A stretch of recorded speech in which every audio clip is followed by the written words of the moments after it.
really the perfect Easter egg hunt takes place at the LCBO for Natalie McLean, who is a celebrated wine writer who's here offering great tips for your weekend.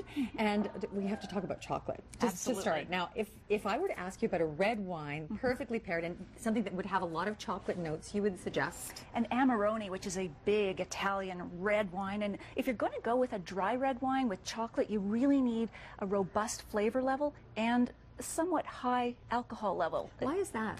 Because you want to melt the chocolate. The chocolate is mouth coating, so you need the wine to be able to stand up to those robust flavors. And something like Massey Amarone is a terrific one. It's always in the LCBO, but you know, you can find a section of those wines. But with this chocolate Easter bunny, is it a bunny? Yes, it's a bunny. It still has its ears, I might add. You are suggesting two sort of dessert traditions, a dessert wine and the other is a port. Yes, exactly. The port is probably going to be the best match for chocolate bunnies because it's, I know this is very technical now, listen. It's going to really melt. I mean, port is a fortified wine, so you've got 20% alcohol as opposed to 12 or 13% with your dry table wine. So it's got that melt in your mouth capability for the chocolate. It's got the sweetness. It is sweet. It's caramel. Imagine that in a dessert with chocolate. So it really works well. I've chosen a Vidal ice wine from Niagara, from Reef, which is a terrific wine. I'm thinking, though, for white chocolate, which some people say doesn't exist. Chocolate is only brown. But I think with your lighter desserts, or maybe fruit dipped in chocolate, an ice wine like this one is perfect. And two of your suggestions today are from the Niagara region. They are. I'm a huge fan. I mean, we're producing such a wide range of styles, from your dessert wines to your lighter dry whites. There is something there for everyone. Now, Zane is doing a great job at getting shots of these, but if in fact you're thinking, I didn't write that down fast enough, not to worry, we're going to have a link on our website to Natalie's blog. She has everything listed there, but I would like a little bit more of a lesson on port. Okay. What should people know about port? It really does come from Portugal, that's right, and it's sort of trademarked as a term just as champagne is. So you can have port-style wines from other regions, but port is from Portugal. It's a fortified wine, meaning they've strengthened the alcohol and sweetness by adding more grape juice while the fermentation is happening. And as most great recipes, didn't it sort of happen accidentally? Oh, yes, probably. Oh, I'm trying to remember.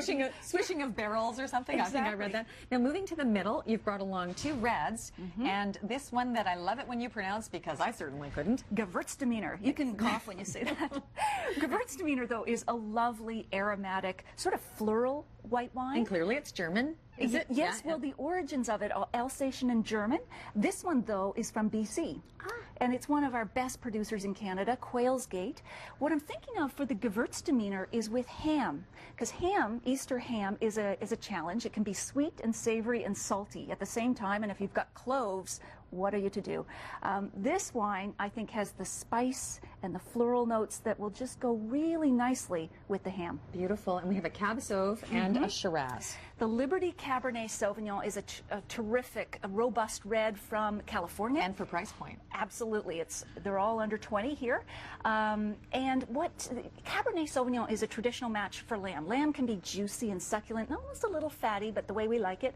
Cabernet Sauvignon is structured. It's like Bach. It's boom, boom, boom. And it dances really well with the lamb. So if lamb is on your menu, go for a Cabernet Sauvignon. Or a Shiraz from Rosemount. This is a terrific value from Australia. Shiraz is more juicy, more forgiving, more opulent. And so if you really want to layer opulence on opulence with your lamb, go with Shiraz. So layering opulence on opulence, I invite Natalie McLean on the show because her words are just like that. And of course, we have a link, as we said, to Natalie's blog, and she's written some great books, and she kind of keeps the wine world on its toes. So we want to thank you very much. Thanks, so what are you hoping for? Do people bring you chocolate and wine, or is it too intimidating? Oh, well, if you could have one Easter bunny treat, what would it be? Oh my gosh, a bunny with that's solid, not hollow. Okay.